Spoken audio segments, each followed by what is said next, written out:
नमस्कार मित्रांनो, योजना परिचयमध्ये तुमचे मनापासून स्वागत. मित्रांनो, सध्या सोशल मीडियावर आणि व्हॉट्सॲपवर कृषी विभागाच्या माध्यमातून एक पोस्टर जोरदार व्हायरल होत आहे. हे पोस्टर आहे नानाजी देशमुख कृषी संजीवनी प्रकल्प म्हणजेच पोकरा टप्पा 2च्या अंतर्गत गावातील शेतकऱ्यांना पाईप आणि पंप सेटसाठी अर्ज करण्याच्या आवाहनाबद्दल. या पोस्टरमध्ये अनुसूचित जाती आणि अनुसूचित जमातीतील शेतकऱ्यांना 100% अनुदानावर पाईप संच आणि 90% अनुदानावर पंप सेट दिला जाणार असल्याचे सांगण्यात आले आहे. हे पोस्टर पाहून अनेक शेतकरी मित्रांनी मला कमेंट्समध्ये आणि व्हॉट्सॲपवर विचारणा केली की खरोखरच असं अनुदान मिळतं का? यासाठी कोणती योजना आहे आणि अर्ज कुठे करायचे? तर मित्रांनो, आजच्या व्हिडिओमध्ये आपण याच योजनेबद्दलची ए टू झेड सविस्तर माहिती सोप्या भाषेत जाणून घेणार आहोत. त्यामुळे व्हिडिओ शेवटपर्यंत नक्की पहा. मित्रांनो, आपल्या राज्यात अनुसूचित जातीच्या शेतकऱ्यांसाठी डॉक्टर बाबासाहेब आंबेडकर कृषी स्वावलंबन योजना आणि अनुसूचित जमातीच्या शेतकऱ्यांसाठी बिरसा मुंडा कृषी क्रांती योजना राबवली जाते हे आपल्याला माहितीच आहे.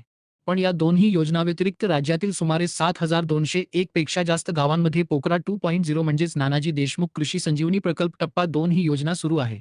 या योजनेअंतर्गत पाणी उपसा साधने, पंप संच आणि पाईप या बाबींवर भरघोस अनुदान दिले जात आहे.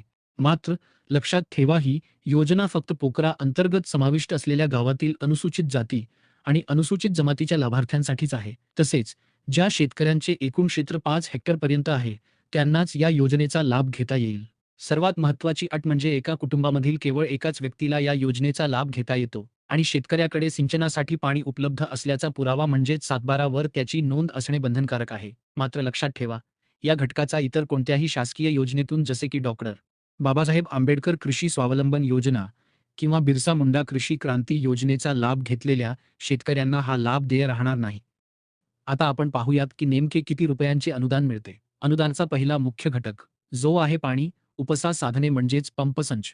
मार्गदर्शक सूचनेनुसार शेतकऱ्यांना 10 HP क्षमतेपर्यंतचा विद्युत पंप किंवा 10 HP पर्यंतचे डिझेल इंजिन खरेदी करण्यासाठी किमतीच्या 90% किंवा जास्तीत जास्त 40,000 रुपये यापैकी जी रक्कम कमी असेल तेवढे अनुदान दिले जाते.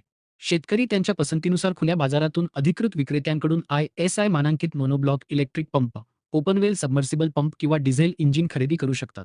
मोनोब्लॉक किंवा सबमर्सिबल पंप खरेदी करताना सोबत capacitor, main switch cable, control panel box, foot valve आणि अर्थिंगचे साहित्य असणे आवश्यक आहे. अनुदानाचा दुसरा मुख्य घटक म्हणजे पाईप संच. पाईप खरेदीसाठी प्रत्यक्ष खर्चाच्या किंवा प्रचलित आर्थिक मापदंडाच्या 100% किंवा जास्तीत जास्त 30,000 रुपये यापैकी जे कमी असेल तेवढे अनुदान मिळते.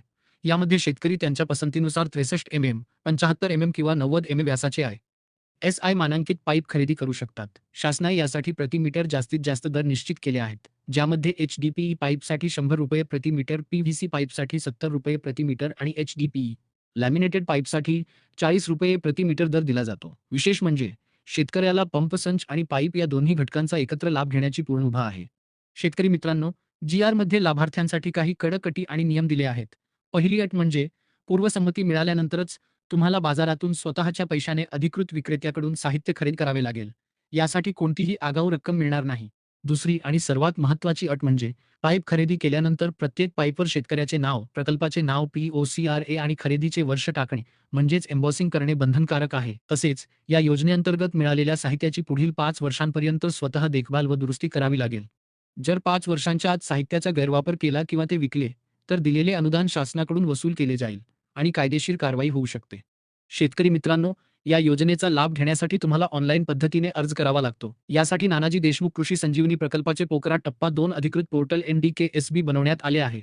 या NDKSBच्या वेबसाईटवर जाऊन शेतकरी आपला फार्मर ID आणि OTP टाकून लॉग इन करू शकतात आणि वैयक्तिक बाबींच्या अंतर्गत या योजनेसाठी अर्ज करू शकतात. यामध्ये प्रथम येणाऱ्यास प्रथम प्राधान्य या तत्वावर लाभ दिला जातो. मात्र जर गावाचा जो काही लक्षांक आहे त्यापेक्षा जास्त अर्ज आले तर लॉटरी म्हणजेच सोडत पद्धत अवलंबली जाते. निवड झाल्यानंतर पुढच्या टप्प्यात शेतकऱ्यांकडून पाईप आणि पंप सेट संदर्भातील हमीपत्र व आवश्यक कागदपत्रे घेतली जातात आणि लक्षांकानुसार अनुदान मंजूर केले जाते. आता सर्वात महत्त्वाचा टप्पा म्हणजे तुमची निवड कशी होते. सुरुवातीला शेतकऱ्याने पोर्टलवर ऑनलाईन अर्ज आणि कागदपत्रे अपलोड करायची आहेत. त्यानंतर ग्राम कृषी विकास समिती आणि समूह सहाय्यक या अर्जांची छाननी करतात. पात्र अर्जांची सहाय्यक कृषी अधिकाऱ्यांमार्फत प्रत्यक्ष जागेवर जाऊन पाहणी केली जाते आणि DBT ॲपद्वारे जिओ टॅगिंग करून फोटो अपलोड केले जातात. यानंतर तालुका कृषी अधिकाऱ्यांकडून पूर्वसंमती दिली जाते. साहित्य खरेदी करून बिल अपलोड केल्यावर पुन्हा मोका तपासणी होते आणि उपविभागीय कृषी अधिकाऱ्यांच्या अंतिम मान्यतेनंतर अनुदान थेट शेतकऱ्याच्या बँक खात्यात जमा केले जाते. पारदर्शकतेसाठी उपकृषी अधिकारी, मंडळ कृषी अधिकारी आणि तालुका कृषी अधिकारी या सर्व कामांची अचानक प्रत्यक्ष पडताळणी करतात. तर शेतकरी मित्रांनो, पोकरा टप्पा 2 अंतर्गत दिली जाणारी ही पाईप आणि पंप संच योजना पूर्णपणे अधिकृत असून मार्गदर्शक सूचनांनुसार याची अंमलबजावणी सुरू झाली आहे.